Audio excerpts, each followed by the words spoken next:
Welcome to the chat busting, ever entertaining, always honest, always fully prepared. We haven't just spent the last hour trying to juggle spreadsheets and schedules. Teddington Trails podcast. Thanks so much for joining us, and thanks to all our patrons and partners too. We've got Mountain Fuel, Outdoor Active, Vila Forte, Silver, Active Route, the Centurion Running Store, Protein Rebel, Sportshoes.com, Big Buggable Hats, X Miles, and Fawnside Farm Cottages too. Pop over to Patreon and check out some wicked, as the kids say, discount codes. I don't think kids do say that anymore, do they? Maybe even treat yourself over at Summit Crazy. You know, summer holidays are long. We all deserve a little pick-me-up. Pop over there if you'd like some awesome Teddington Trails merch. Episode 34. This week we catch up with running coach Hannah Walsh. We also talk about her amazing Breaking to 50 project. We have a couple of places for the Jedburgh 3 Peaks Ultra Marathon up for grabs, so stay tuned for that if you fancy an autumn ultra. Eddie and I share our weekly miles, and we have a Lakeland 100 Tales from the Trails. Loads to cram in. Again, Eddie, I think, people should pop over to Summer Crazy actually, because the temperatures definitely, in the UK at least, it's feeling a bit autumnal in the evening.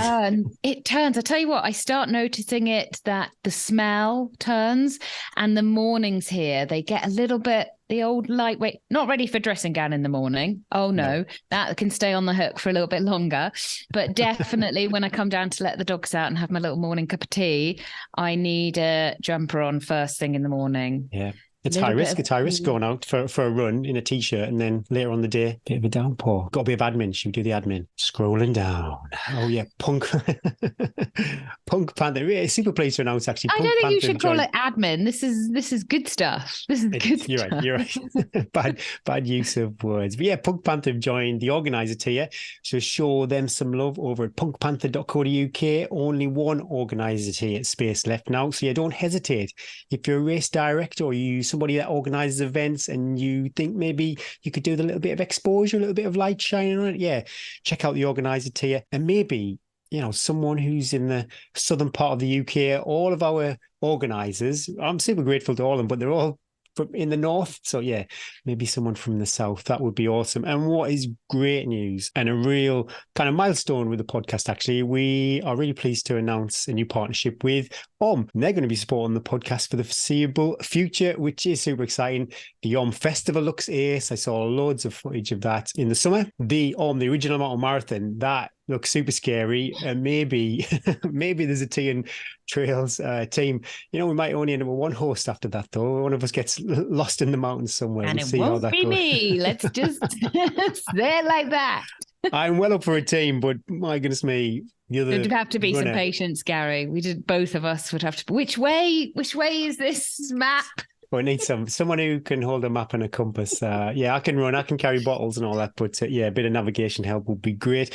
And what I thought was really interesting, they've got this initiative, and basically they're trying to ensure that no products ever enter landfill. So anything like that, we're very aligned with the Green Runners and the Running Out of Time relay. So we're quite happy to back something like that. Yeah, super excited. Thank you, everybody, for supporting the show. Feels a bit quiet week after the Lakeland 100. Eddie, so much focus on that week. And then we had, obviously, the holiday, extended time in the lakes. So to be back in the northeast. Decompression weeks, we call them. They're tough. They're real tough. Back to the grind. We're still nibbling gingerbread, though. We're trying to extend our holiday from the gingerbread shopping grass. Oh yeah, you can't go total cold turkey. You've got to slowly come down off that sugar high.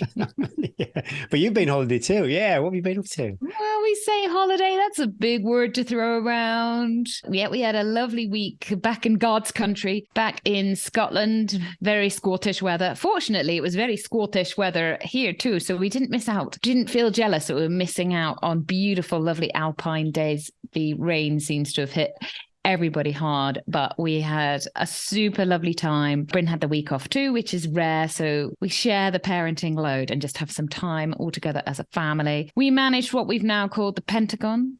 Well, I managed the Pentagon activity. Bryn managed the Pentagon eating challenge. Okay. So we have all these hikes and runs all around where we go and stay that we like to tick off all our faves. And it's lovely because we have been going, it's where Bryn's family are from. So we've been going there for the last 25 years, and we do the same. People do this on holiday, the same things, obviously. And we've done all these runs and hikes, like as Bryn took me up there when we were courting. Back in the courting days. And so we've got pictures of like the first hill we climbed together when we were young and fresh and didn't need collagen to keep our skin perky. And and then we've been up like Monroe's when I just found out that I was pregnant with Finley, and then we've climbed up hills with screaming kids in backpacks. We've climbed up hills with like the toddlers doing their first hills, and then we've juggled like young kids, one of us doing tag team runs, and now we've got to the stage where the kids can join us if they want. We can hike all the hikes, kids all on their own legs with minimal whining. Also, we can leave the kids and go running together. So we kind of like moved 25 years it's taken us. We've gone full circle. Just a bit rusty just a bit more rusty and a bit slower. All those memories. All those memories. And actually on my Strava segments, where we've been running the same bits, I've the same pace. Almost identical pacing for the last 20 years. I don't know if that's good or bad. Anyway, we managed the Pentagons. We did a ton of running, a ton of hiking with the kids. The kids climbed the nearest Monroe Schehallien. They were a bit nonplussed by that. They were like, this is up they ran. I had to keep going. If you can't see us, you've gone too far ahead. But we climbed it with Grandma and Granddad, so it was great to all generations. That was lovely. Warm white rolls on the top with the biggest flask of tea known to man. Bryn was like, "You're not carrying that flask up." I was like, "Oh yeah, I am." So that was lovely. Quite tired by the end of that. Bryn was more tired than me because he not only did he do the Pentagon hike run routes, he also did the Pentagon of takeaways and managed to cover all the takeaways around. What are the big hitters? We got curry, we got Chinese. Okay. Yep. We've got the curry, we've got the Chinese, we've got 2 fish and chip shops, and then we tick it off the worst microwave meal that you can find in the co-op, real dirty with a lot of dirty snacks for pudding. We managed to sneak in a long run together, and it was awful, Gary, because he'd gone out to play golf with his dad and I'd just done the kids and then they'd gone to bed, and he said, shall we pick up a curry on the way back? And I was like, that's such a treat for us because we can't do that where we live. So I was like, knowing that was a bad idea, right? But I was like, okay, go on then. And so he didn't get back till 10. By then I wasn't really that hungry, didn't really need to eat a curry, but 10 p.m. I curry. know, I did. And then we went out at 7 the next morning to do a 3-hour run, and I let's just say I just had to clench the whole way round, and then occasionally I just have to stop and just hope that it was just a and not. That's a high risk run. 10 p.m. curry, then an early morning run. High and even though it was my husband, I was still embarrassed the amount of and he'd be like, "Oh my God, was that you?" I don't think I've ever heard it, Lisa pump. What? Oh no, let's not talk about that. That's not bad. Oh well, Brinza. Anyway, so it was. I couldn't really relax into the gorgeous run because I was so nervous about releasing my butt cheeks. But it was a lovely run, and we went up Beni Bracchi, which is not quite a Monroe. We were super happy that we could just really quick hike up that and jog back down. Both felt strong, so it was good. Are they quite busy, these Monroes? Some of the peaks and the lakes. People, it makes us laugh because people are going up in full hiking gear, as you should be, well prepared, big full waterproofs. And Bryn's just got. I did actually have my coat on because it was quite chilly, but Bryn's just got a t-shirt and shorts and nothing else, and just jogging down. But it's so different if you're running compared to hiking. But there's contrast, isn't it? Many a time I've been to say Scarfell Pike, and I'll see people up there with sliders on and just T-shirts and totally inappropriate weather. As we all know, the weather can change very quickly. Yeah. And I would never go even for a run without a waterproof jacket in my backpack. If it's just windy on the top, it can be horrible coming down. We had a little bit of adventure. We climbed right out in the wilds. I always make this choice, Gary, I don't know about you, but there's a gait and a style. And if I'm on a long run and I can open the gate, I'll always open the gate. And I think it's a bit of PTSD from the spine too, where trying to get over stiles came quite challenging. But then also opening gates became quite challenging. So we got to this point. I decided to open the gate. Bryn decided to climb the stile, and underneath the stile was a massive wasp's nest. And these wasps were hungry. Oi, oi, oi. Poor Bryn got absolutely mullered by these wasps. He suddenly jumped off the stile, and I joke you not, I thought he'd been shot. He was like, oh my goodness.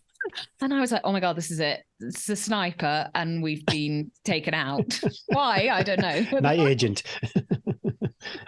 We'd been listening in the car, as you do on family trips, to the Alex Rider stories. They're quite gruesome, but the kids love them. We secretly really love them too. And they're all about he's constantly just been shot by a sniper. So hence I thought Bryn had just been shot by a sniper. Anyway, he'd been attacked. Poor Bryn had been stung by these wasps. But being the guy he was like, I was like, oh, what are we going to do? Don't ruin our long run, Bryn. Come on, we've got to keep going. Poisoned. His poor ankle was massive, but oh my goodness. So let's just see. So if ever you do have the choice between a good gate or a stile, choose the gate. That would be Anyway, so yeah, we had a lovely week. We came back home Sunday. We'd been a bit cheap. We booked really rubbish flight times because they were the cheapest. So we ended up not flying home from Edinburgh till like 7 o'clock. Our flight was at 7 or something. Anyway, of course it was delayed because it's like the last flight, and it was that epic weather. It was like storms and stuff over England. You know, I'm a little bit of a nervous flight anyway. Oh my goodness, mate. Oh no. Anyway, so the flight was delayed anyway, but we didn't get on it, and then they delayed it, which was quite good. So I was watching the time tick away, go, oh my gosh, we're not going to get back till so late. Anyway, it was fine. We got on the plane. Takeoff was fine. Bryn fell asleep straight away. We came to land in Geneva, and we hit some pretty heavy turbulence.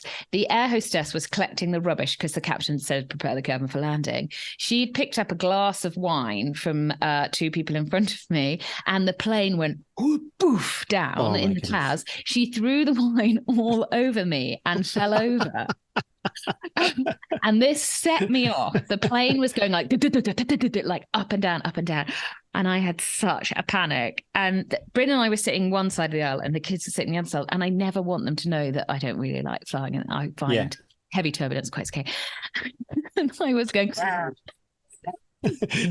Gripping Bryn. And the kids were just staring at me, and they were like, Mom, what's wrong? What's wrong? And Bryn was like, breathe at the top of the breath. The kids were laughing. So I'm so happy they weren't scared, but they were like, Mom, what was wrong with you? And I was like, I just don't like it when I think we're going to plummet to our death. And I remember once I was flying to Finland, and I don't know if it was the takeoff or something that was happening anyway, and I just closed my eyes and just tried to shut everything out, and George is just in my ear. Why are your eyes closed, Dad? Why are your eyes closed? What's wrong? Why are you scared? Why are you scared? Obviously, we'll plummet to our deaths. The kids will still be twittering.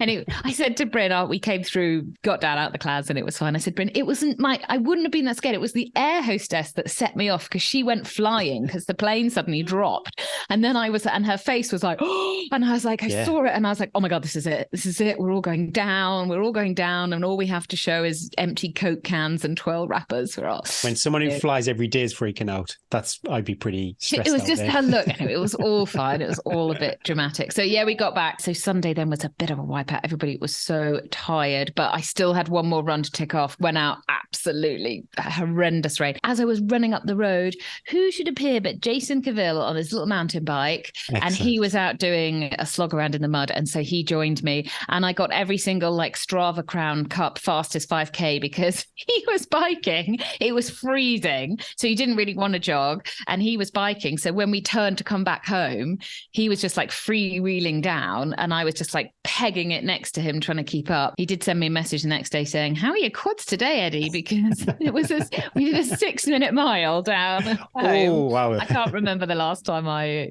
ran that fast downhill. Anyway, a good week after me moaning for quite a few weeks that I hadn't really been able to pull my finger out and actually do some training. It was a good back to school, back to work week. And I started the week with a really good treadmill session. I know people love their treadmill sessions. Here we go. 12%. That's as high as my treadmill goes. 20 minutes, build the heart rate nice and easy. And then I did 8 by 5 minutes at about 155 heart rate, just holding that heart rate. just get to the last minute and you start going, and then 1 minute hike, recovery, wipe the sweat, off we go again. The only thing with those is I find it really hard to hydrate then afterwards. I always get a bit of a headache because you lose so much fluid. So much sweat. I don't think people really appreciate how much sweat compared to running outside. It's insane. It's insane. And then when you're busy, I did not do well on my hydration. So, but I felt good. So that was good because my hill session the week before, as we mentioned, had been terrible and my heart rate had been about 135. Anyway, I'm glad to have a bit of running to talk about rather than basically sightseeing and ice cream eating.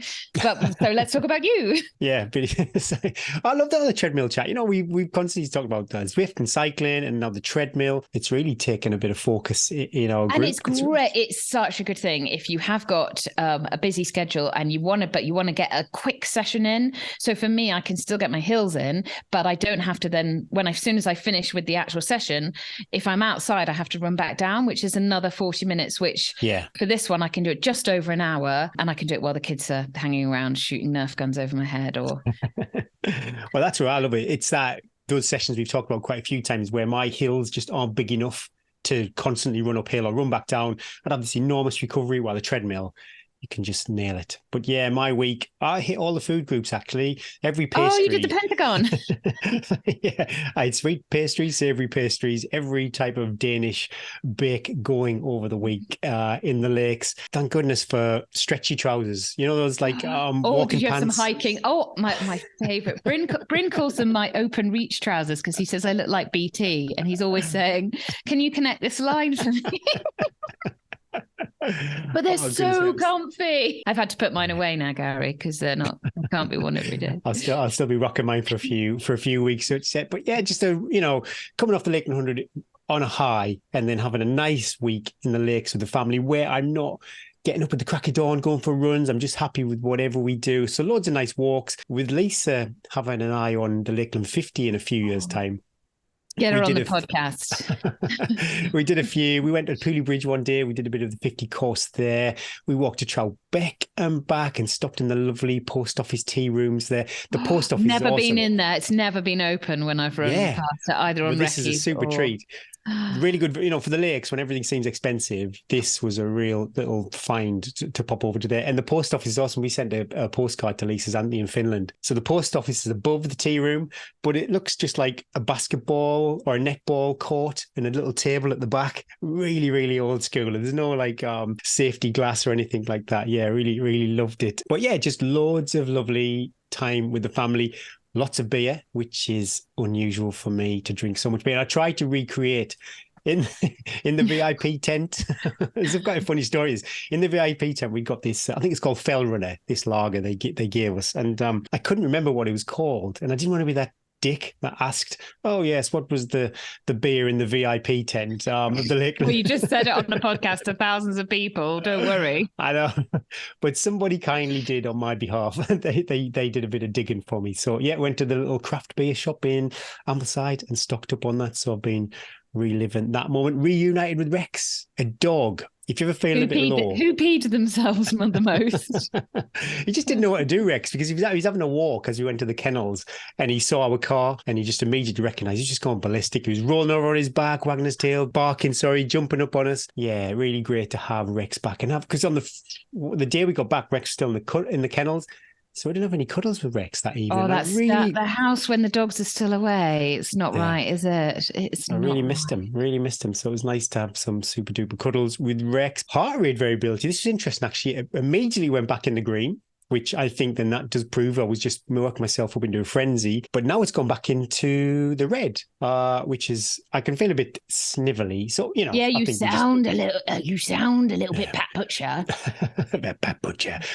So, I think probably most people who've done the 100, they'll be up and down for a little while yet. Yeah, it takes a long time. Like energy and everything, doesn't it? Post 100, you think you suddenly feel fine. You go for a run and 20 minutes into the run, you go, I have nothing. Well, I wake up in the morning, just feel like I've been run over. Sleep's fine. The deep sleep is fine. All of those kind of boxes are fine. But yeah, I really wake up exhausted. And come the evening too, 9:30 at night, I am ready for bed. The chafing, I never talked about the chafing on my little Lakeland 100 debrief. But yeah, the chafing was real. Was it And chafing in places where men shouldn't chafe? Yeah, I was totally unaware of You it had until your I went in the safety shower. red cycling shorts on. How can that happen? Yeah. I know it was a bit. I don't want to overshare because I overshared last time. It was in places that the cycling shorts couldn't protect. But during the race, it was never a problem. It was only in the shower afterwards. It was like, ow, that wow, wow. moment. Oh my God, that moment in the shower. Sometimes, if mine's really bad on my back, I have to give the family warning that I'm going up to the shower, and there will be some light screaming as that water hits the sorbet. I had a bit of probably people get this too. Also, my heart rate strap. Oh yeah, that's why I don't wear one. Oh, awful. Yeah, but I've you've got you've got to get an arm one, Gaza. I should do because I've got a mole on my chest and it took that off. Oh no, so that's not good at all. Oh, yeah, that's not good at all. So I need to pick. Okay. Yeah, probably this arm one, like you said. I mean, you'll have to get extra large for those biceps, whether they actually do want to fit around. It's a price, Eddie. It's a heavy price I have to pay.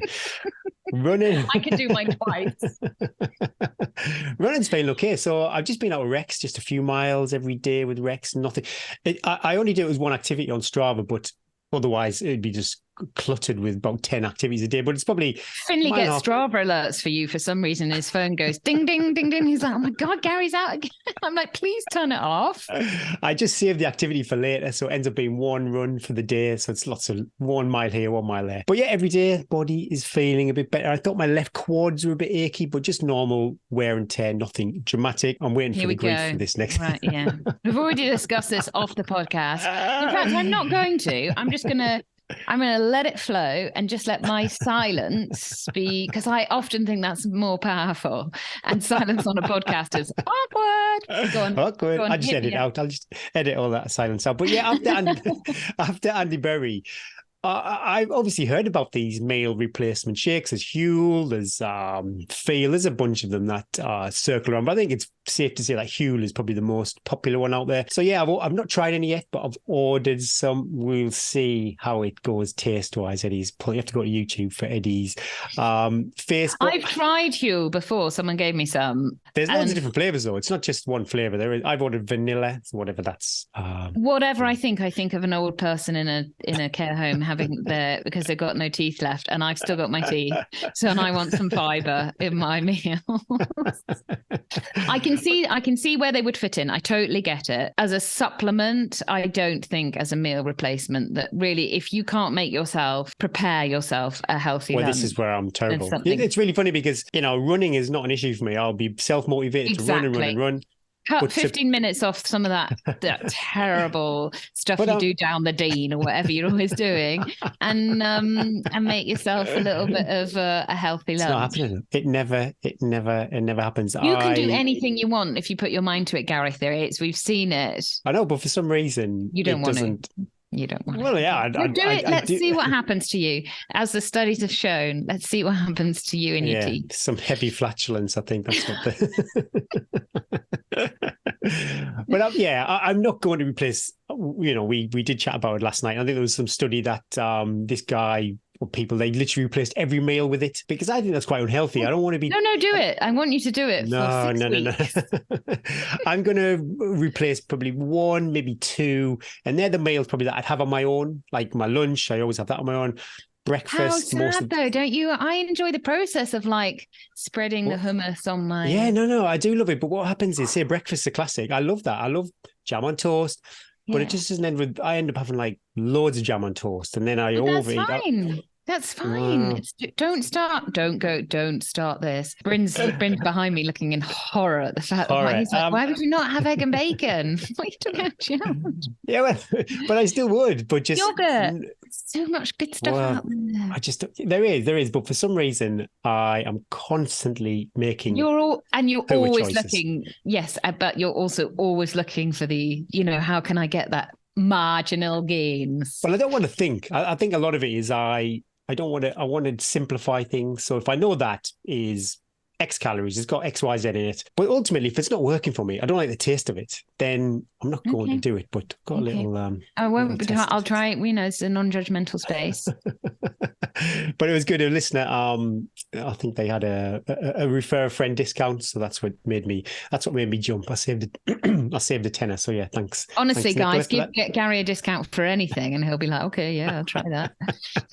And I have started thinking actually about 2024 Lakeland 100 because I was so close to the wind. It reminded me a bit of my Valencia marathon, 3 hours and 2 seconds or something, that I just blissfully ran a little bit too slow all of that time. So do I go for it? Do I really put myself out there and see what I can do? It could be 23 hours, could be another 26, 27 hours. Or do I, because I paced it so well, do I just maybe try and run 10 or 15 seconds a mile-ish faster and still sail close to the wind, but not as close as I did last time? I think because when you're going out of the last checkpoint, for me at least, 2 of those miles are probably 20-minute miles. So obviously, if my average pace, is say 30-minute mile, and a hemorrhaging 7 minutes a mile on both of those, that's 14 minutes I've lost. So I almost think I need to go into that last checkpoint with about 15 minutes of credit.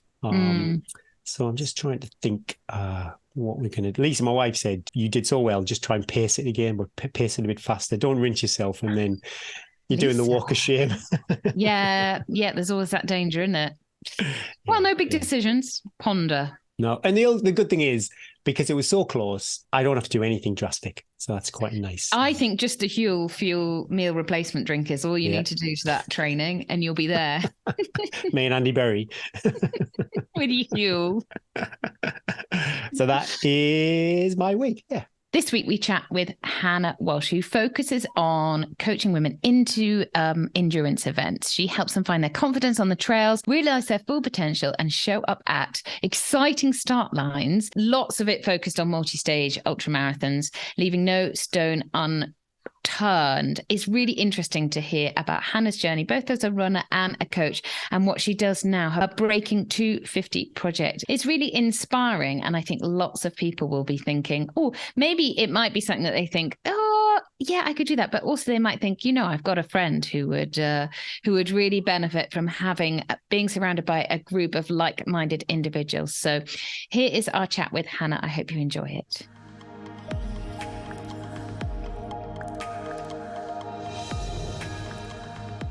Hello, Hannah Walsh. Welcome to the Teddington Trails podcast. How are you? Where are you? What's the view from your window? And have you been for a run today? There's a lot of questions. We can work through them. How are you? And where are you? Hi. Hi, Eddie. Hi, Gary. I am in Teddington, just outside of London. So if you know or do a park run, you'll probably know that because it's the original park run in the UK. It's quite a big one. Is it? Is it? Yeah, was it the first park run? The first one. And I think we get about 14. Last weekend was about 1,400 people doing it. Not that I do much, but goodness it's a lot. That is wild. No, I haven't been for a run today. I did my long run yesterday. So we went for a walk this morning with the dog, and I have a treadmill session this afternoon. So I'll do that later on. Ooh, spicy. What does that look like? It is 45 minutes, and I'll probably do a 5-minute warm-up, and then I'll alternate. It's not a running one, it's just a hiking one. So alternate on a 15% between 3 miles an hour and 4 miles an hour. Okay, 15%. Nice. I like that. Are you training for something mountainous, or do you just like mixing up the training? Yes, I've got UTMB coming up in September. Have you done UTMB before? No, I have done the OCC in 2019, and then we went out twice to try and do the Tour de Mont Blanc route, but we actually got cut out twice. We haven't actually finished it. So I've done most of the course, apart from the last 25%. Oh, that'll be fine then. I mean, that last bit anyway is heinous. I wouldn't do it before because... So where have you got to? Have you got to Valacine or not quite to there? I think the first time we got cut out, I think it was after about 35 kilometres. It was early summer. And I think it was May time, and there was so much snow. Yeah, the snow had covered all of the trail signs. Yeah. We couldn't see anything. There were people skiing down the mountain next to us, and we were trying to hike up it. Sounds Yeah, crazy. you've got to be. I've done it in June, but we had like crampons and we were full on snow prepared because we had at least crampons, but we 40. needed what do you call them? The ice axes. No, the ones that look like tennis rackets. Yeah, you need rackets. Yeah, yeah. Okay, so that's good. So you'll enjoy the last bit because you won't know it so well. How is training going? Are you going to come out to the mountains with a bit of time to get used to it, or we're actually going on holiday, so we're going away on the 17th of August with the kids out to the north of Italy. So we'll spend 2 weeks out there, and then the race will be on the 1st. So I'll have a couple of weeks before in the mountains. But yeah, haven't managed to get out into the mountains. I live outside of London, so it's very flat around here. Yeah, but you've got your treadmill. It's Gary's stuff of Gary's dreams. Oh yeah. Well, I was going to ask actually, what are your local trails like? Obviously, you're hitting the treadmill for the elevation, but what's it like running around Teddington? I mean, it is. We are really lucky. We're next to the parks, the Royal Parks, Richmond, Bushy Parks. A lot of deer, very flat, very fast. So yeah, it's nice. But I go out to Box Hill. It's quite a famous like cycling. Oh yeah, place. So I went out there yesterday and spent 3.5 hours going up and down the same hill. I remember I used to live down south, so I know Box Hill. I remember Zwift used to take me up Box Hill quite often. That was on the Zwift course. And you were like, it doesn't look like this, Swift. You're lying to everybody. I'm curious, has Teddington still got the sweatshop in the high street, or is that long gone? Oh no. There's a lot of kerfuffle on that. It's when I think it went last year. Okay. Yeah, they actually renamed it to Sports Direct. Oh my goodness! Running last year, and then no, it's a British Heart Foundation charity shop now. So okay, no longer. I used to make my trip. I used to live over in Staines, that side. So I used to make the journey in to Teddington to go to Sweatshop, to go in the little the ground sensor to see what shoes. Yeah, that was actually my first job. So after I graduated, I moved down to London for a job in Sweatshop's head office. That's fascinating. Yeah. God, that's blast from the past. Could you share with us your running journey, Hannah? I'm always interested in people's origin, why they got into running, and where they are now. Yeah, of course. So I obviously graduated 10 years ago from the north, moved down to the south to London for a job, didn't know a soul. Just started running more than anything just to keep fit and try to reverse the last 3 years of being up in Newcastle. So I started doing that, and then I remember being sat in my bedroom one night just on Twitter, and I came across this tweet from Kat Simpson and a lady called Sophie. I'm not sure what's happened to her now, and they were trying to get a group of women together to do their first ultramarathon. I don't know what prompted me, but I didn't really have anything else to do. I wasn't in any community. So I guess for me, it was a way to make friends and get fit at the same time. So I signed up for that. And the following year, we ended up doing the race together. So that was in summer of 2014. And the race was Race to the Stone. So it's quite a big race in the UK now. I think it's grown quite a lot since I did it. So we were a group of 10 women, never done anything like it before. I think before then I'd done Edinburgh Marathon in 2010, and it almost took me 6 hours to get across the finish line. So it was a big step up. Okay, there was a progression, because I was thinking for a minute, literally you went in and did that as your first race. There was Edinburgh. No, I think there was maybe a slight progression. Yeah. And then, what was it that drew you to the trails? Yeah, so I did that in 2014. Obviously met this amazing group of women. There's quite a lot of women who are in the ultra running space at the moment who were part of the group back then as well. And since then, I guess, it escalated quite quickly, which I'm sure it does with most people now. Signed up for my first 100 mile of the year after that with Centurion. So that was along the Thames Path. I loved that, but realised that I hated running on flat trails.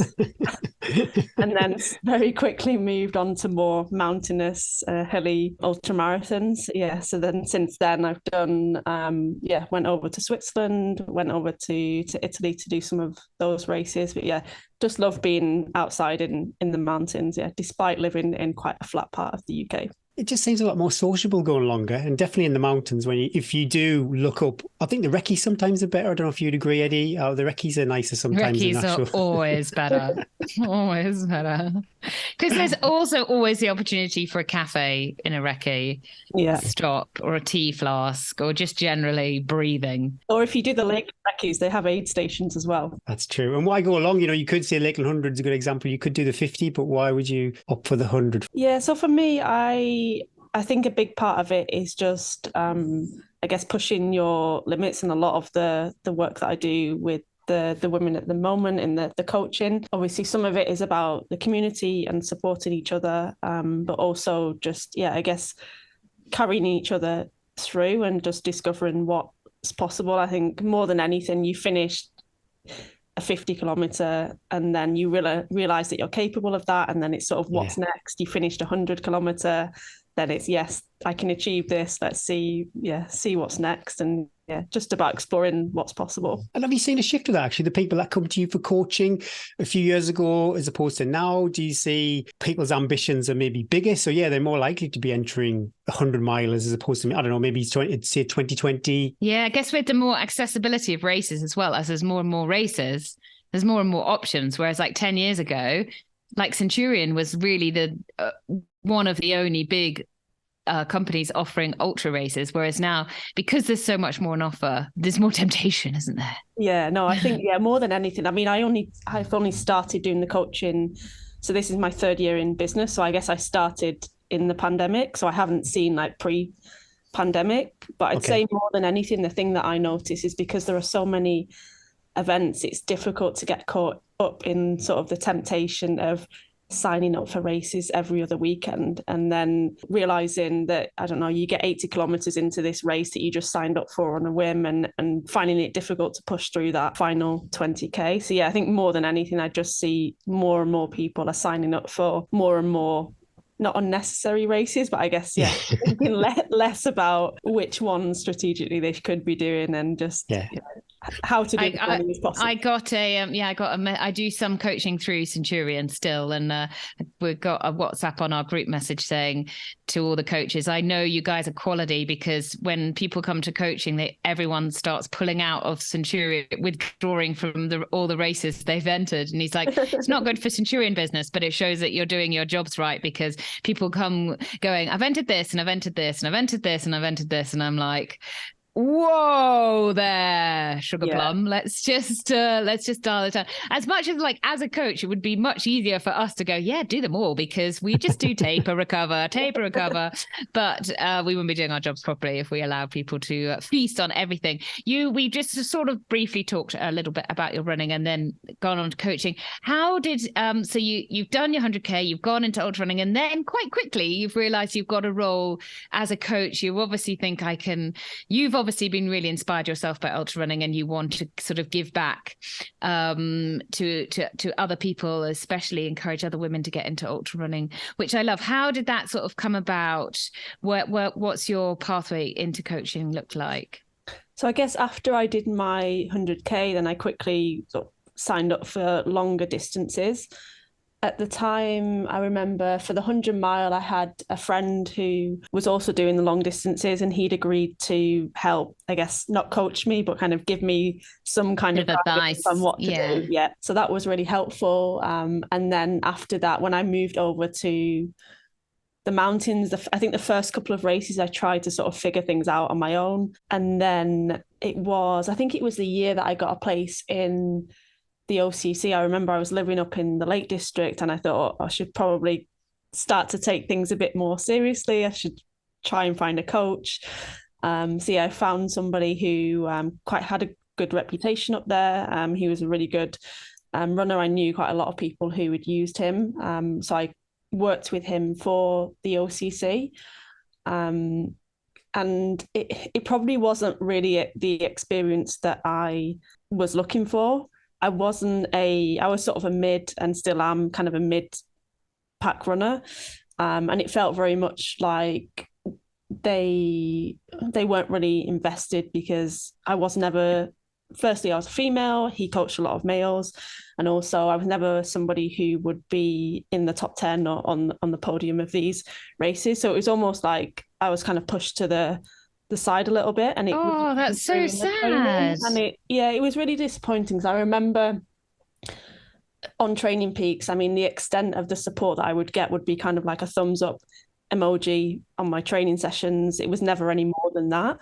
And I remember the day before the OCC, like I think we were by a lake somewhere in France, just kind of sitting by the lake, and I got this text message from him saying, "Yep, good luck for tomorrow." Kind of that was it, and it kind of it really hit me, and I thought I don't really want to. There's no relationship there, is there? No relationship. Such also, it felt like coaching. I wasn't worthy of his support, if that makes sense. I've never had a coach prior to that. I didn't have anything to compare it against, but I knew it wasn't what I wanted. There was something else that I was looking for. Since then I worked with somebody else, again, male coach, wasn't really quite what I was looking for. And through that as well, I was working in the running industry. Prior to coaching, I've worked in the industry working for some of kind of the big retailers, Sweatshop, Runners Need, Cotswolds, and I've always been in sort of the running space. And within that, my focus has always been on growing sort of the female share of the market. So I had always been around that. And we also got a lot of opportunities each year to go out and do events, and they were always very like community orientated. They were like the Thunder Run. I don't know if that still exists now. And I should know that. We even went out to Boston with New Balance to do Reach the Beach, which was amazing. So everything that I was doing outside of or within, the work that I was in was very like community based, and I really loved that. I loved that kind of support. It just wasn't really the experience on coaching that I had expected. That was going to be one of my questions actually later on. I was just curious if there's a difference between a way a man and a woman would coach a woman, but I know we can't speak for every male coach out there. We'll be getting emails, Eddie, so I don't want to throw every man under a bus. I don't know. I guess I haven't had the experience, and I'm sure there are some amazing male coaches out there. That's just from my experience, the experience that I had, it wasn't what I was looking for. And I guess part of what I do now is very much around trying to recreate the space that I would have liked to have seen when I first did my ultramarathon.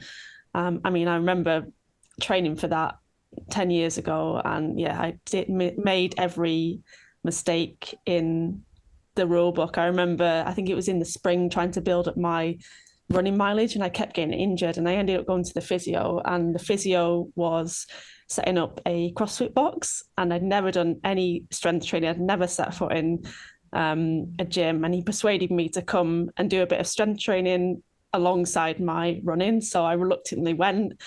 And then I remember, I think it was 3 or 4 weeks out from the race, I ended up falling off a box in the CrossFit gym, breaking my wrist.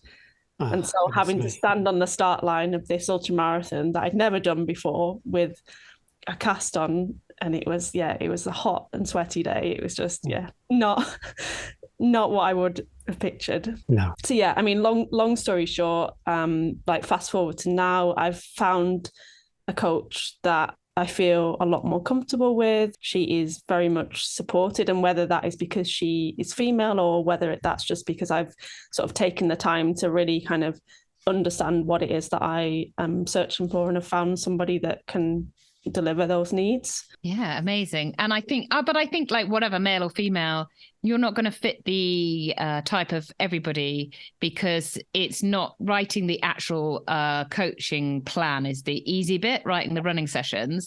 It's the relationship, and it's the trust, and it's understanding the person. And I always feel very privileged when people come to me and put their trust in me, and feel I have to nurture that. Feel like my little chicks in a nest that I have to nurture. It's a complex job. It's a tricky job being a coach. I'm a psychologist and the coach as well. Not often, but very occasionally I get it wrong, and I read the situation wrong. And the knock on, then you realize how strong the relationship has to be, because people really they really invest in you, they really trust you, and you just one comment can be, then somebody could take that on board, and then they overthink it, and then you're like, oh, so you have to be really, and really get to know the person, and really, and I think thinking of it like you probably do as well, Hannah, like as a privilege of working with these people rather than as a thumbs up emoji. But yeah. And I think for me as well, like since over the last few years, I've found it's even more, like you mentioned, it's more important to find out what kind of person that is, and try and at the beginning of coaching, like I really try to understand what kind of support they're looking for.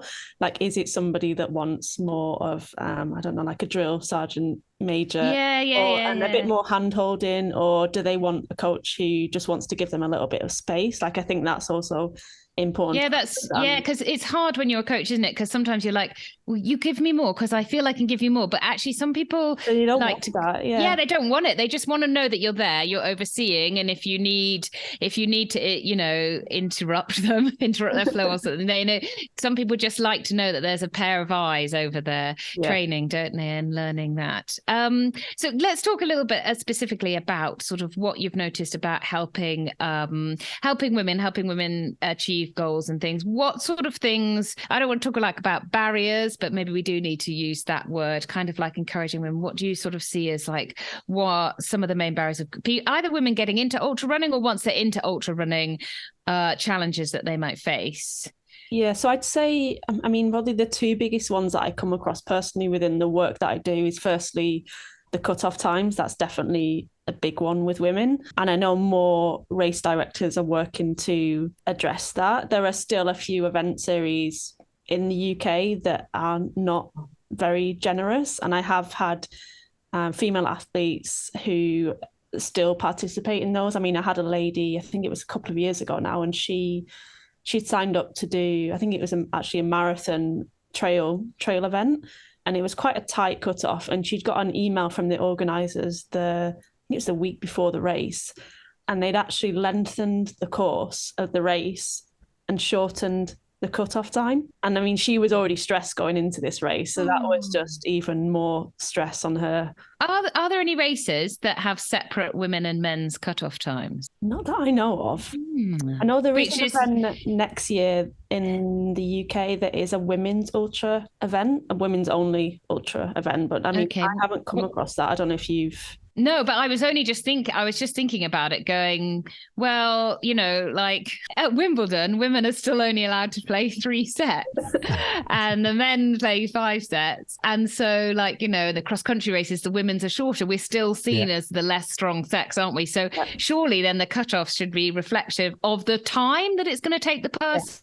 Not of the sex, shouldn't it? Because even the top elite women, they're going to be slower than the top elite men. And so that percentage difference should be worked into the cutoffs. Yeah. So sometimes the individual cutoffs are quite tight. So maybe the race length itself, it might be okay, but to get to checkpoint 1, for example, you've got to run pretty quick. So if you analyze the course, it can be quite tricky. Yeah, and I do understand. I mean, some in Europe, they need to be like that because it's just for the safety of the runners. But I mean, there's plenty in the UK that don't need to be like that. I mean, I think I watched a clip on Instagram a couple of weeks ago. I can't remember what race it was, but it was a female runner coming into, I think it was the final checkpoint on the finish line of a race, and they were taking everything down, and she was coming in. There were no supporters, there were nothing. It was just so just heartbreaking to see. Oh, that's terrible. Okay, so cutoffs are a big challenge. You mentioned another one as well. Cutoffs, definitely number one. I'd say the other one is more just about representation. So I think women, I mean, just us in general as human beings, we want to belong. We want to feel part of something. We want to see other people like us there. So I guess it's kind of twofold, because I mean, women's representation in trail running is almost 50%, but then some of the longer races, UTMB, Spine, it's barely 10%. And it's challenging because you want to have more women there to attract more women. But sometimes if that percentage is not very high, then you're not as inclined to kind of step up to start line. That's, I mean, part of the stuff, the work that I do now about creating community, about support network, about building that first and then going into the race almost gives you kind of that pre-confidence to go in with a group of women who are like you, who haven't done it before. The women in the race, once you get the women on the start line, they're nearly always going to be much lower needs. Yeah. They're going to get the job done, maybe a little quieter. They'll get probably more likely to get it done though. They're probably more likely to get it done. I wonder if you could, so you've got your race, for example, there's 100% entry, but initially you split that 50-50. So women and men have equal percentage. And for example, if someone doesn't sell out their allocation, then the other sex can buy those places. But the initial... It's not like women cannot get the places. It's more like women are much less likely to sign, and we've talked about this before, much less likely to go and, okay, you've got a UTMB place. Do you want it? A woman would be much less likely to go, oh, she'd be like, well, how am I going to train? What am I going to do? How am I going to manage this? I don't think I can do it. And that guy would probably go, Gary, bite your hand off and go, yeah, I'll do it. I'll work out how I do it later. And that's just, we talked about that. So just a bit more in our psyche, isn't it? I think if we don't believe that it's something that we can do, if it's not within us, then we're less inclined to sign up for the race. So how have you gone about like instilling the belief into women that they can, first of all, that they can sign up and then they can do this? So I would say, a lot of the time, honestly, signing up for races, I see a lot of women, I'm sure you see the same, Eddie, that they sign up for it and that belief is not there at the beginning. It's not rock solid. It's not. And they don't believe that it's something they can finish, but for them, it's more of a challenge. It's something they want to test and challenge themselves to see if they can. And then in terms of sort of building that self-confidence and belief within them, the group is a huge part of that. So for a lot of these women, because they're coming into it brand new, they don't have any past experiences to compare to. So a lot of it is around sort of living or having these vicarious beliefs amongst the other women in the group. So if they can see other women in their support network who are taking on similar challenges and able to persevere and get through these challenges, and they believe that these women are similar to them, that's something that can really help. So having that support network of like-minded women who are taking on and can complete similar challenges.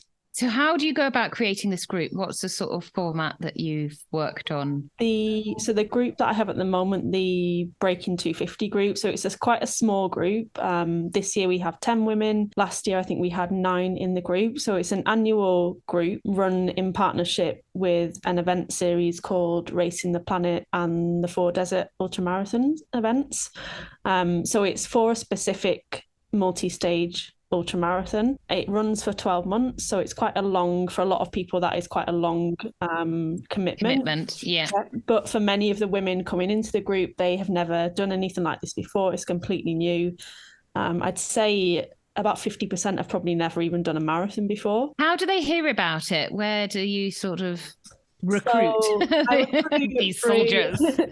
Instagram, through my sort of mailing list, and then work with the race organisers, so they kind of help recruit for that as well. So yeah, it's a 12 months, a long programme, 10 to 12 women, and it's, I guess the best way to describe it is it's a blend of one-to-one ultramarathon coaching and sort of a peer-led supported mentoring group. So you kind of get the best of both worlds, if that makes sense. It is very structured. So every month we sort of have a different theme, and we kind of work from the basics. So the first month might be around goal setting. Then we'll work through sort of nutrition, strength training.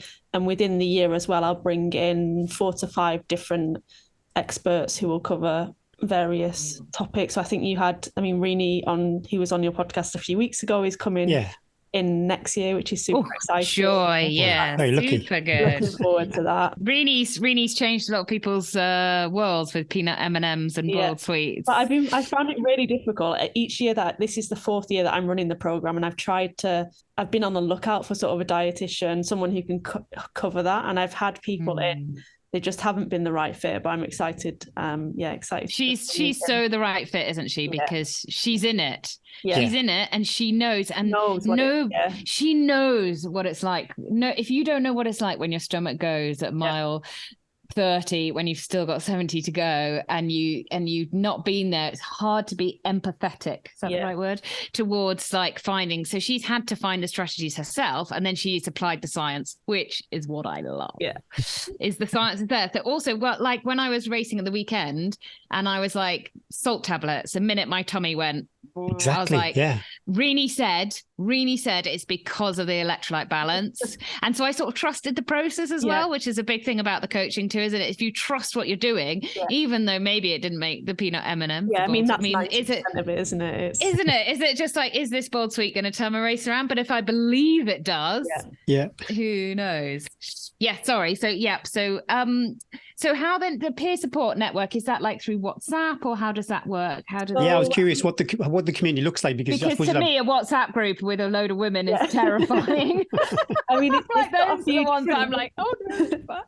A few different arms. So I mean, this year we changed it a little bit up from last year. So this year we have a WhatsApp group, which we didn't have last year. But more than anything, that's just sort of to keep things flowing. I mean, the random chat that we have in there is anything and anything. It's not all running related. We have a Circle community network. So Circle is a bit like Facebook without all of the advertising, but it's quite nice because it's got dedicated spaces for like recommended kit, got like a little celebrate the win section. So it's more of an organized. I like that idea. Yeah. So people can choose to go. Yeah, they can go on when they want, when they've got. Because that's what I find like about WhatsApp groups is it's not something. Even if you mute it, it's there. Though, and I've never heard of Circle, but I always think there must be a way that you can have a hub of people, but where somebody can choose when they spend their time. Yeah. So we always say like Circle is for like the recommendations, the celebrating the successes, the sensible stuff. WhatsApp is just everything else. And then we have once a month we have a group Zoom session. So that's really just we all come on Zoom, and I've got women from inside and outside of the UK. So we probably have sort of 70-80% of women turning up for the course live. But with that, we'll just sort of go around, share how training's going. A lot of the time, definitely later on into the group, as people feel a lot more comfortable, they're more open to sharing the low side of the training as well, which is really nice, because then I see sort of the other group members will step in and share their experiences and support them, which is it's the best thing about the group, which is just really nice to see. I love that. It must be so rewarding, is when you like the first time like somebody perhaps who's a bit quieter in the group steps up and says something, and you see what ultra running is giving back to them. What are they training for? What's the group training for this year? So this year we are training for a race in September, which is called Atacama Crossing. So it's in I know it. Atacama Desert, which is exciting because I went and did the race in 2018, so 5 years ago. We started obviously 12 months ago for that. Do you run the race? Do you run the race with them? Yeah, so I did last. Do you run it, doggy, with them too? You said, I want to go to the desert. So I mean, last year we went out to do a race in Lapland, and I ran the race as well. I don't race the race, if that makes sense. You might not be in the best state to be coach at the end. Guys, I'm being sick. Come back later. I'm just there to sort of, finish each day. And I try to spend each stage with a different person in the group, just to see who's struggling, who needs it. And then, back at camp, once people get in, if there's anything that they need, whether it's... Oh, that's very... I wouldn't be... That's where I'd be like, I gotta sleep, guys. Sorry, you're in the... I'm not sure how that's going to play out this year after UTMB. You're switched on for the actual race, and then you've got to be switched on in camp too. That's mega. My goodness, I'll be exhausted. And would they typically stay together as the group, or from your experience, would they split up? It depends. I mean, what we found last year was because the way that it works, it's very similar to like the MDS format. So you'll have 4 days doing a marathon. One day is like a double marathon day. So we found last year that by the double marathon day, people were more aware of pacing. So you kind of you buddied up for the longer day. So normally for the first few days, people would stay sort of run their own race. It's always nice to see, because we have 10 women in the group. You always see somebody on the course. I remember last year, the race, we had one of the girls, she she had a hard race, but she finished. And the long stage, we had somebody in the group who was just, they were ahead of her, but they were leaving her little bits of treats and food at the checkpoint. So then when she came through, the staff at the aid stations gave her this little, I don't know, whatever it was. But very sweet to see. Oh, a little boost. I love it. Are these multi-days are they like MDS where you have to carry all your kit, or are they? So it's pretty much the same as MDS, exactly the same. Okay, so these are hardcore. Format. These aren't a 50k. Oh no, yeah, round, these are hard races. Yeah, these are hardcore. These are not just your average. To add to the challenge, you have this year Lapland. Obviously, it was still a challenging race, but this year we've got the challenge of being at altitude, you've got the heat, and also the terrain over there is going to be, it's a challenging race. Yeah, what is the, I suppose, starting altitude? It's Chile, isn't it? That's where it's at. Yeah, so it is, I think it starts at 3.2 thousand meters. Oh my goodness. And then it's sort of a downhill wild. From there, but it averages about, I think it's about 2.5 thousand. So it's high, yeah. Yeah. Gosh, and what's next year? Say maybe someone's thinking September, it's a little bit too close. They've already entered stuff for this year.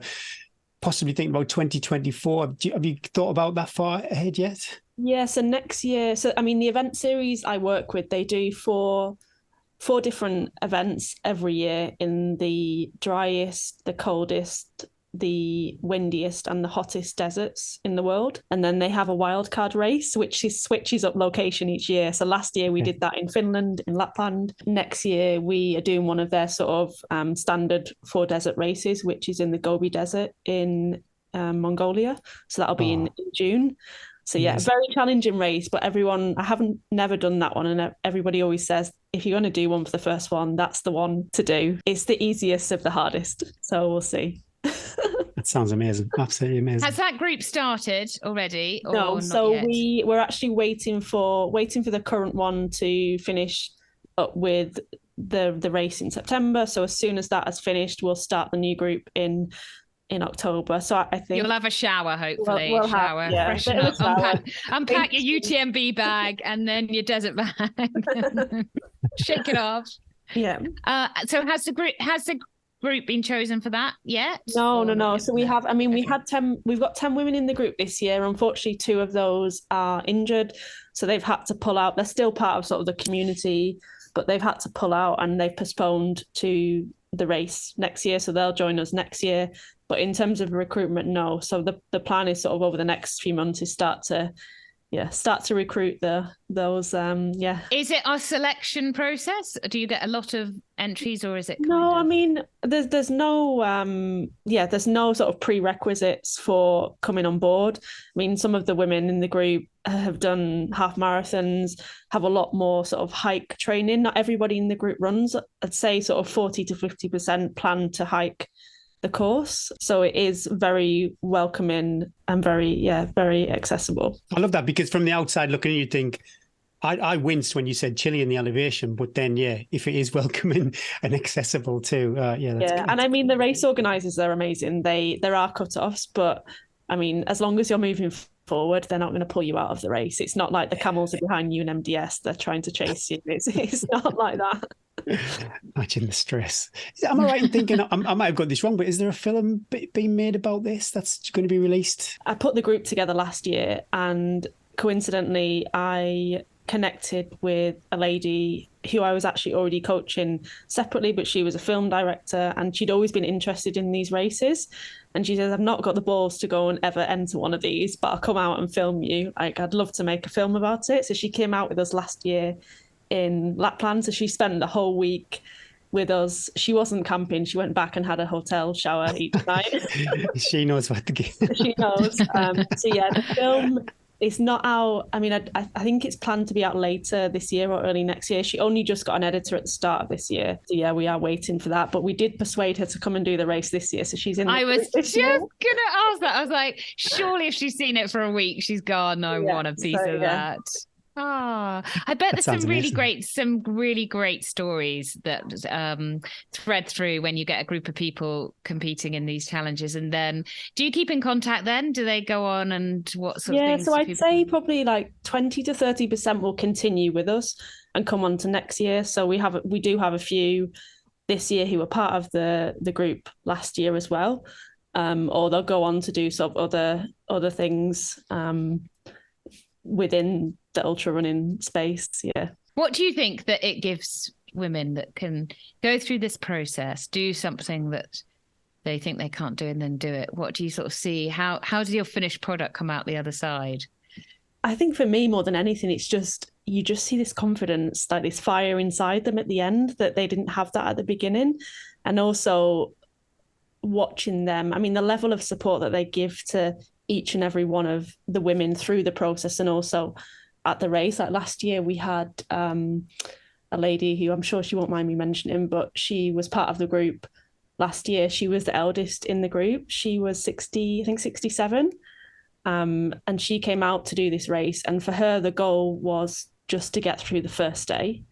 And she was incredible. I mean, she ended up making it to, I think it was day 3, but on the first or second day, she was having a really hard time. And the finish line for that day was just a long stretch. So you could see everybody coming into the finish line. And she was one of the last people out on the course, and the whole camp came out and they were just cheering for her. And you could see her coming in, and everybody was crying. She was crying, and it was just... I'm crying. Gary's crying. We've gone. Oh, it was just amazing. so nice to watch. It's a wonderful place, isn't it? A finish line. When you see somebody realise what they've achieved, it's wow. If you can be on that finish line and not tear up, you're pretty cold. It's a wonderful and she place didn't finish the race, but for her, like those 3 days, she was probably the happiest out of everyone that had finished the race, that she got to 3 days. For her, like that was a huge goal. I think that is a really good thing for race directors who are thinking. I know She Races have done a ton of work with like helping race directors and giving them information about how to encourage more people women on the start line. But I think one of the biggest things is for people to think about is that it's just about how to instill confidence to get women to the finish. A lot of men would be standing on the start line going, how fast can I do this? What's my heart rate? Oh my gosh, I'm going to beat this guy next to me. And there are, obviously, that's what I'm thinking as a woman on the start line. But I know that I'm in the minority actually there, that I'd rip my head off to win a race. But most women are thinking they want to finish, they want to have a good experience, they want to enjoy it, they want to do it with a mate, they want to and I know I'm not speaking just for women, but also for a lot of men too. And so thinking about ways that we can instill that into the race experience, rather than it all being about like time and place and cutoffs and things, but actually making it into like that sort of like the community, as you've done with that group of women, and showing how successful it can be. That's what you actually need, is like, maybe race directors could do that. They create, here's your entry. Would you like to be part of a group, part of the circle group? Some races in the UK, they do... You can register as teams. I mean, they don't go to the extent as sort of having the training groups, but you can register rather than a solo entry. You can have like a team entry. That's a lovely. I think I just did it with my husband, a couple of races together, and there wasn't a team entry. We weren't racing anyway, but it would have been nice to have been a pair, just to have a number, the same number or something, just so that, you had to stay together, you had to work together. And also it takes a lot of the pressure off as well, because you kind of feel like, well, you have to go as slow as the slowest person. You're going to have highs, you're going to have lows. And it kind of becomes about each other and the team rather than about... Yeah, your focus changes, doesn't it? It's not about the time. Exactly. Yeah, I'm sold. I wish I could go. But if you do want to check it out. There's something missing there, Gary. Well, I'll tell you about that off air. If people do want to find out more, where do they go? So they can either head over to my Instagram, which is Hannah Walsh Coaching. There's a lot more information on my bio, or over at hannahwalsh.co.uk. So I've got a dedicated page for the Project 250 group. Awesome. Brilliant. Okay. I've got a couple of questions, actually. I've changed the first one. Top tip. Top tip if you are going to do... This is very selfish because I've got a multi-day event. But this is great because Hannah's doing UTMB and then she's doing a multi-day event, Gary. So you two are in the same boat. Yeah. So top tip, if you're going to do a multi-day event, top tip for somebody toeing the line for a race like that. Just one? I'm trying to think.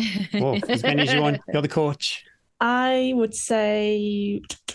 I'm going to give you 2 tips. So I would say your first tip is obviously you want to be as light as possible. So I would say choose where that is and don't scrimp on your calories. That's one thing that I see a lot of people doing, especially back at camp. So making sure you've got enough food to fuel yourself through the evening as well. If you're one of the quicker runners, like you probably are, Gary, if you're coming in earlier on in the day, you kind of want your meal, then you might want a few other things later on to keep you going through that. So I'd say that's definitely number one. Another one thing that a few people in the group have found really helpful is to take something from home with them. So I had a lady, I think it was last year or the year before in the group, two things. So she had a few flashcards and she had some notes from home. So each day she kind of had one of those to look at. She did another thing where she recorded, or she got family members to record short little audio clips on her MP3. So she had like her nieces and nephews send little inspirational things. So that was really helpful for her. So I think some kind of connection to home is nice to have too. Yeah, because we talked to David Parrish, 8 days on the Cape Wrath.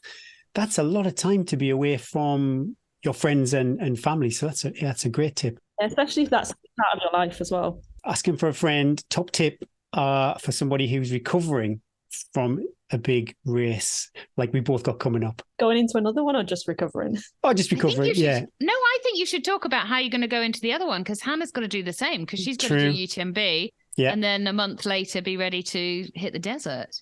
Yeah, so I mean, for me, I think going into the first race or going into UTMB or Lakeland feeling strong. So strength training is a big part of my training program. So my plan going into UTMB, I increased that strength to 3 times a week. So carry on through that for the race. And then between UTMB and Atacama, I'm going to still focus on that, but reducing, running volume. And I guess just listen to my body, focus on recovery. Don't feel like I've never done anything like that before. So I guess it's quite unknown territory for me. I don't know if it is for you as well, or I've done a 2-day event, but nothing like Dragon's Back race. So yeah, it's pretty scary. I'm just hoping that I'm actually fitting well on the start line. That's my goal. And are you racing? Is Lakeland you kind of racing to get around Lakeland? Or I can't sandbag anymore, can I?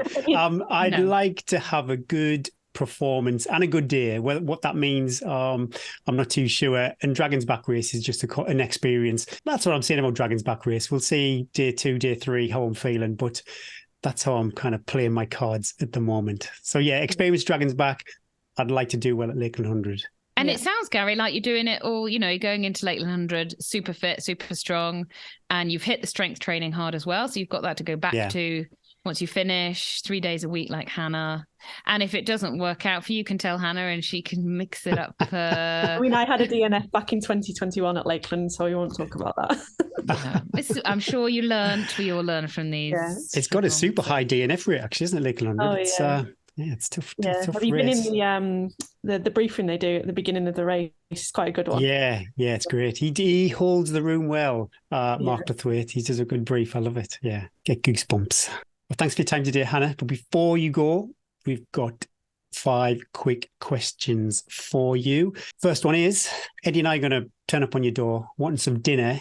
It's got to be super quick. So what is your super fast go-to dinner? Oh, you come to the right house. We have a pizza oven outside, which gets used at least twice a week. So if you come on the right day. We've also just discovered potatoes on top of pizza, which is great. So we don't eat any meat, so a lot of vegetarian. But we went to Italy a few weeks ago and had that, and it's incredible. Probably get followed up by some churros. Oh my goodness, they're my Some favorite. people would say that's a lot of carbs, but I'd say let's bring it on. It's never enough. In the Northeast, we just put chips on pizza. We don't do the potatoes. We just go. Yeah. Okay, finish the phrase.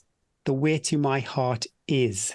Oh, I'm going to continue with the pizza theme. Pizza. Yeah, pizza, potatoes on, just pile it on the pizza. Yeah. I thought pizza, chocolate. That was my 2 go-tos.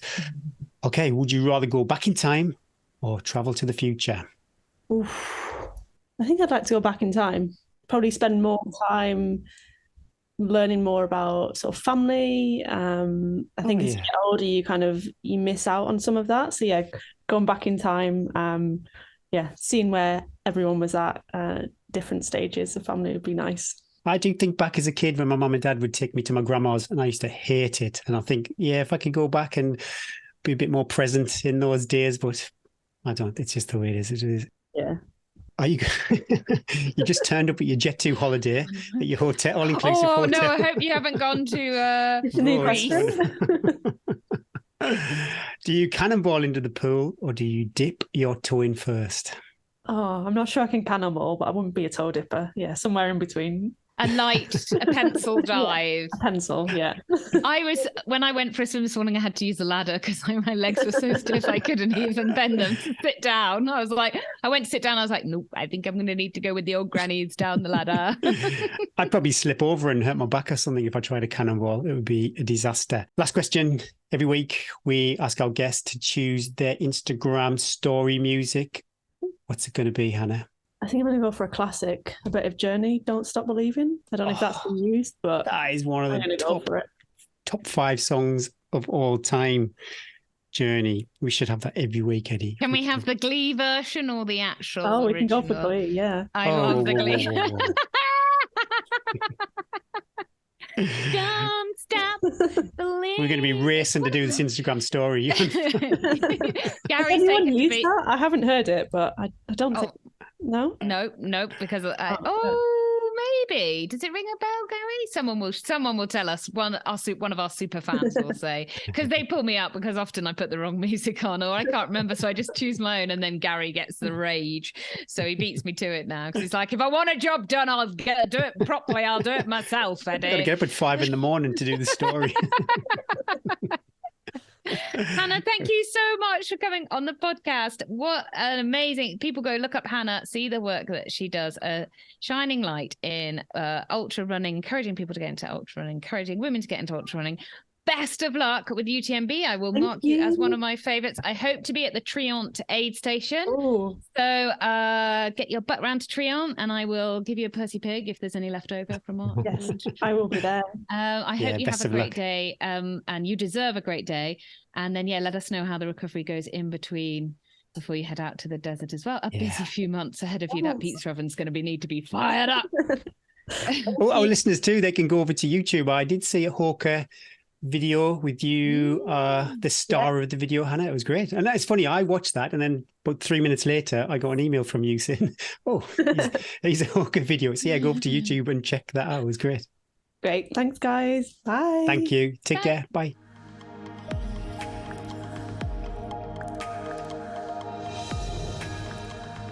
I found that really insightful and very inspiring too. If you're out there thinking, I can't do that, but I wish I could, then I definitely check out the Breaking 250 project. Loads of women crushing it. Anything to empower women, I think, is an awesome thing to do. So thanks, Hannah. Thanks for sharing that.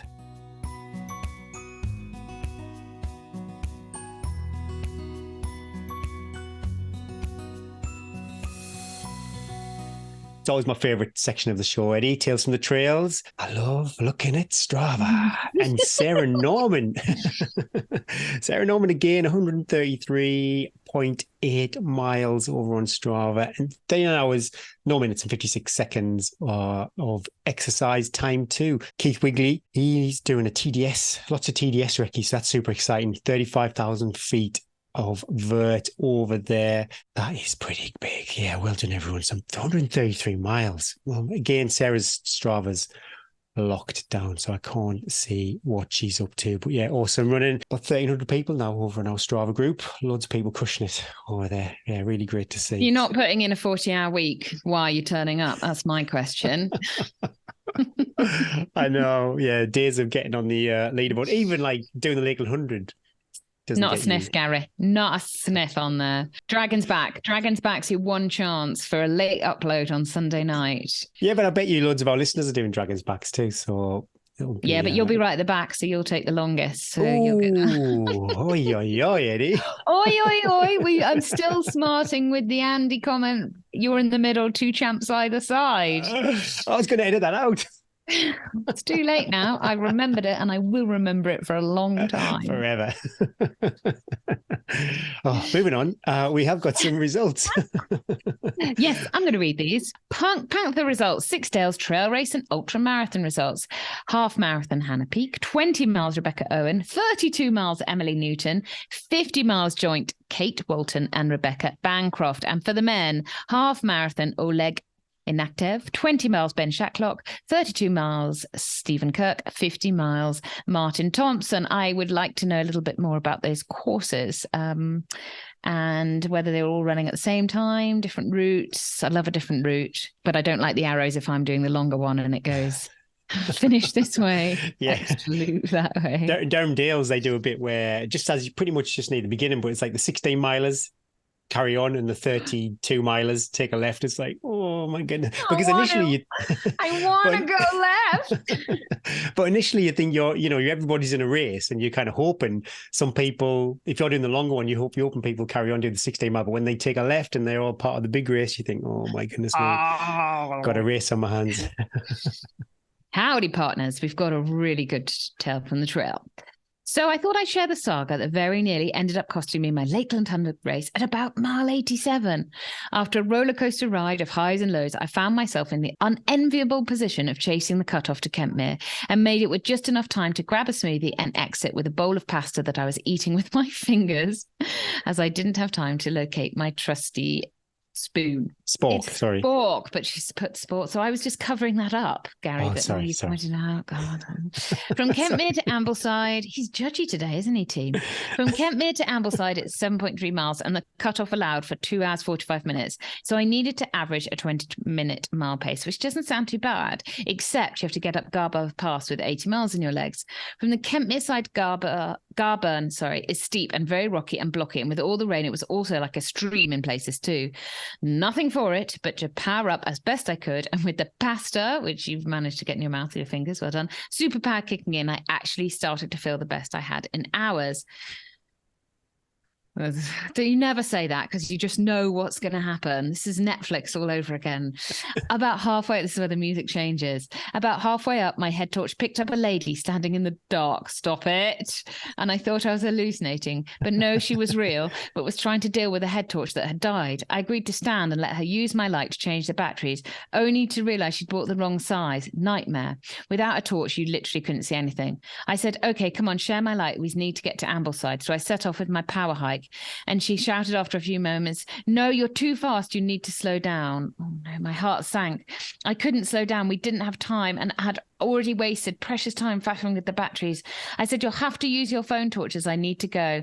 But alas, her phone was dead. So I tried to help her with her charging cables, but nothing seemed to work. I was getting pretty stressed by this point, thinking about the time just slipping away. She said, we'll miss the cutoff anyway, so might as well just walk. But I couldn't accept my race was going to end on Garburn Pass because of someone else's head torch. No way. She said to just go. So I did, but I felt awful. It really was so dark. So once up high enough and I had phone call, I called her into Race HQ and hoped someone would come to save her. But she was making her way up using the only light she had, which was from her watch. That's not a light. That's me.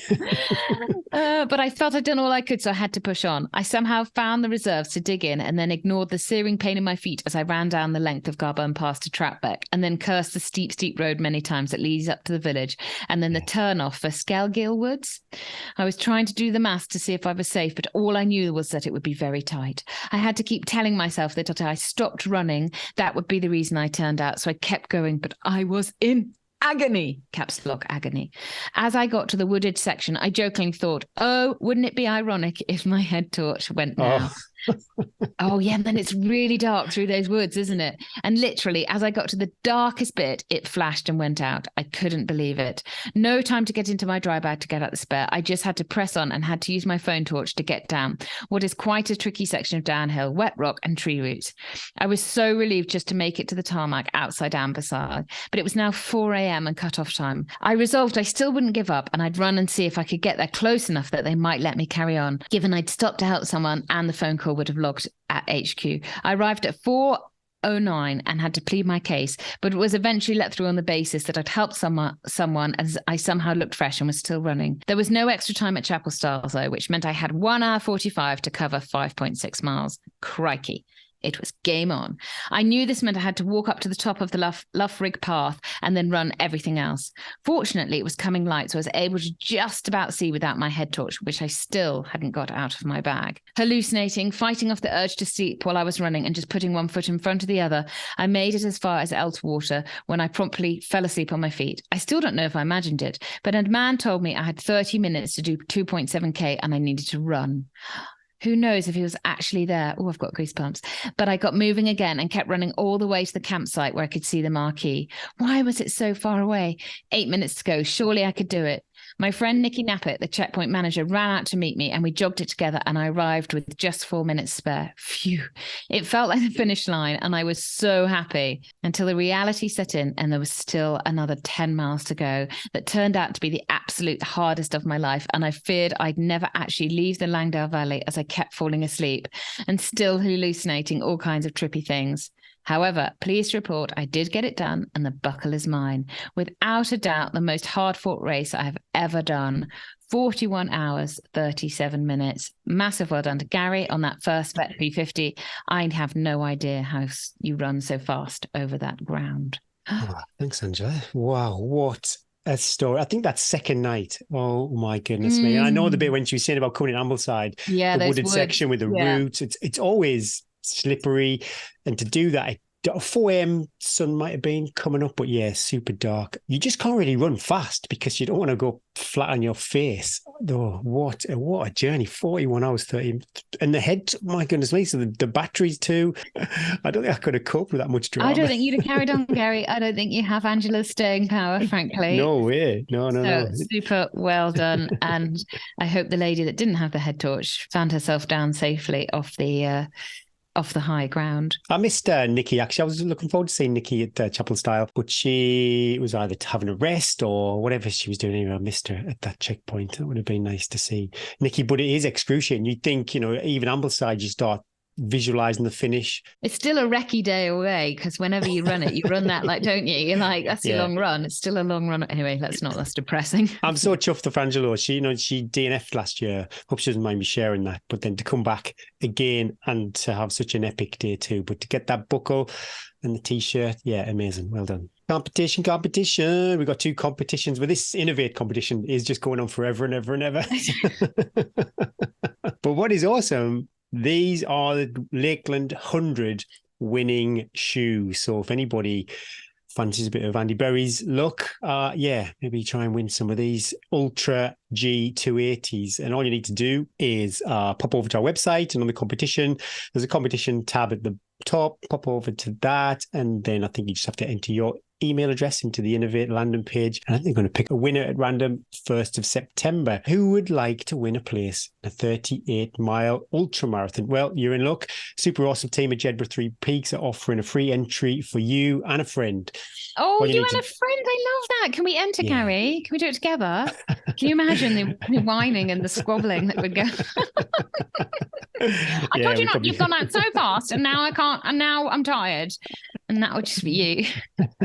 Yeah, it looks awesome. My wife's done this race a few years ago now. It really looks like a great event. But all you need to do, super easy, be a part of the Teddington Trails Facebook group, and 2, tag a friend who you would like to do the race with. Race take place on the 28th of October, so loads of time to train. But yeah, make sure that you are free that weekend. It would be a shame if you won it and then weren't on the start line. So yeah, pop over to Jedburgh Three Peaks, check out the race details, and go to our Facebook group and enter the competition. Entries close 28th of August, and we'll announce the winners on the following show. We've got a whole raft. Is that a phrase? A raft of reviews? It's not really. It sounds a bit wrong, that. You sound a bit wrong, but we have to listen to you every week. We've got quite a few reviews. The first one, when I listen back to the podcast, it's when you hear people laughing and having quite a good time, you just seem to kind of laugh along with them. It's not necessarily funny. Sorry, Gary. I didn't mean to be mean. Oh, you're getting me, aren't you? After my Andy Berry interview last night, you said it with, all mine is said with love. You said that proper, like Eddie, get in your box sort of comment, and then you just looked. Yeah, I regretted saying that immediately. I'm only joking. Right. Okay. I love listening to Eddie and Gary each week. Such a great balance between trail running content, interviews, training tips, and just great fun.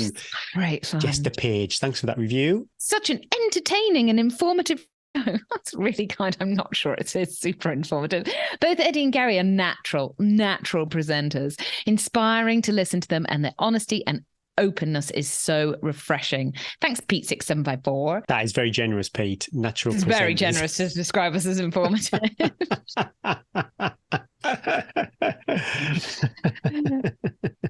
So you do one more. Only one more, because otherwise things will get out of control.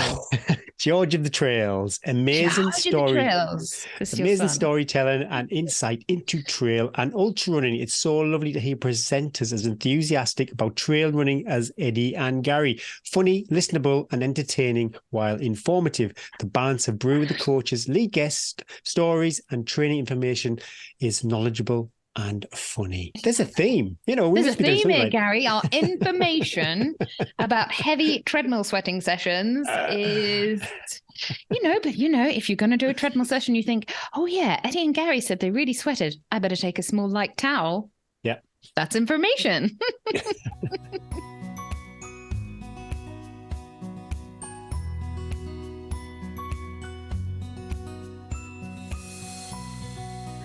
Right, come on, what you got coming up? I've got things to do. Can't bat the kids off anymore. Have you seen a few Nerf gun bullets hanging over my head?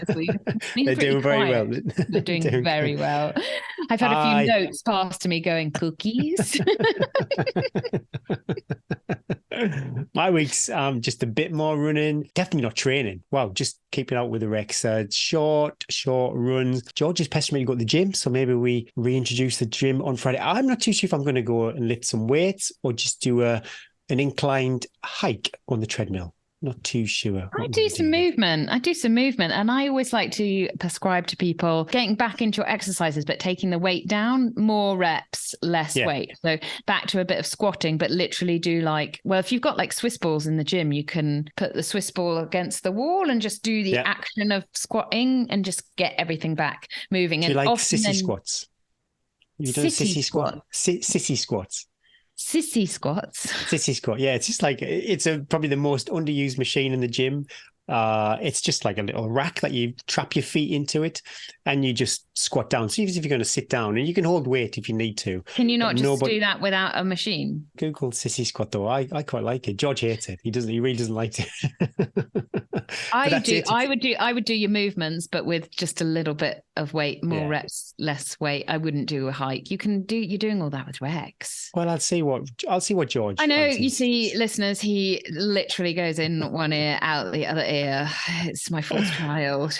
But I need to be careful. I can't lift too heavy down the gym because I reckon my Huel flatulent might be about 10 I'm not having this, Gary. I'm not having this. If you choose to go down this pathway, you keep that to yourself. Keep that secret. I don't want to hear about your squeaky hinges. But my Huel trial will have begun. So my God, I'm so sorry. People, feel free to skip a few episodes until he realizes. It's not good. But that's it. Nothing exciting, really. Just getting back into it. What about you? Yes. Well, I will be eating meals and spreading peanut butter on toast and not having any powdered. Well, I do have recovery shakes after long runs and sessions. We're having a boring week this week, a decompress week. The kids have had a lot of holiday treats, constant go, go, go. So they are having no. No, go, go, go. No. What are we doing? Nothing. We're doing nothing. See that stick? Go outside, play with it, make something, which is hard for everyone. But we've got to just get back into a bit of rhythm, bit of routine. So they're pretty good. Lots of Lego. There's the Nerf guns. Oh my! So I don't know if yours were ever into Nerf guns. Ours come and go. Time, yeah. And they drive me up the wall because the bullets are just... They make up all these targets and these ranges, and it does keep them quiet, sort of quiet. There's a lot of Pirate Will, but then the bullets are literally in every orifice, everywhere. under beds, under chairs, in the laundry basket, in the toilet. I'm like, I honestly just want to go, right, you're just having 3 bullets each. That's all you're having. And then we'll just pick that. No, got to let it go. I know. I'm no fun. I'm so no fun. I feel sorry for Esme because she's obviously a couple of years older than George. So she took a few nerve hits over the years that she Evie didn't want. is the same we hear. She wanted it. She said to fire at her head. She said it was fine. When they go up in sunglasses and their skateboarding protection, I know it's going down up there. Anyway, I won't complain. A few weeks, the house will be quiet again and I'll be sad. Hopefully I've started the week off well, as I said, with my treadmill session, getting out for my runs. Just got to get out when I've got that slot, get out. And then hopefully at the weekend, I'll have a lovely long run by myself, cruising around the hills with my poles. Dreamy. Oh, we're going to see Barbie at the cinema. Awesome. I don't know if it's awesome, but I'll let you know. It's supposed to be fantastic. It is supposed to be wonderful. The boys are going. I'll see what they think. My daughter, we wanted to go and watch it. We went to see Mission Impossible instead. And Esme wouldn't let us go with her because she wanted to go with her friends. And we all wanted to go and see Barbie. Oh, did you? Okay. Well, yeah. I'll let you know. I really like Ryan Gosling. I'm a big Ryan Gosling fan. Oh, okay. He did a movie. Is it Drive or Driver? I can't remember what it is exactly, but that's pretty intense. That's not one for the family, Eddie. No, it doesn't sound like it's one for me. Anything driver, shooter, interceptor. That's not gonna... You and Brent should watch it. Recommended. Gary from the podcast. Gary. We are done. We are done for another week. Hopefully you enjoyed the show. If you did, please take a look over at Patreon. Lots of great deals over there. Save a few quid on your nutrition and keep Gary smiling. Thanks to our patrons and partners, new and old. Be kind to your future self. I honestly think that's one of the best bits of life advice. We should get that on our merch. I didn't see it. Sorry, you asked me last week, things that I drew on. I never mentioned that, although I did mention it in a different part of the show. Be kind to your future. I'm not too sure if you made that up or you've just pinched it. But I definitely made it up. But after you said it, it went in there, Eddie, and it loads of points in that race. And I think it originally came from, isn't it, when I've been single parenting and I'm like, be kind to myself, like unpack the dishwasher tonight, don't leave it till tomorrow, fold the laundry tonight. Yeah. And now it's become like a running mantra as well. If I was ever in doubt, I remember putting my jacket on because I remember the previous year getting freezing cold at a certain point in the race. And I remember, Gary, be kind to future self, and the jacket came out. Don't forget to like, subscribe, follow, give us a share, tell your mates, tell your running buddies, tell the people you just pass on the street, hey, you listen to this podcast, it's great. And say hi when you see Gary out on the trails. Makes him super happy. Natural presenters. That's what we are. Natural, informative presenters. Stay safe on the trails, run wise, run well, and don't overdo it. Listen to your body as well as your favorite podcast, and make sure you refuel with your favorite brew. My name is Gary Thwaites. And I'm Eddie Sutton. And that was episode 34 of Tea and Trails.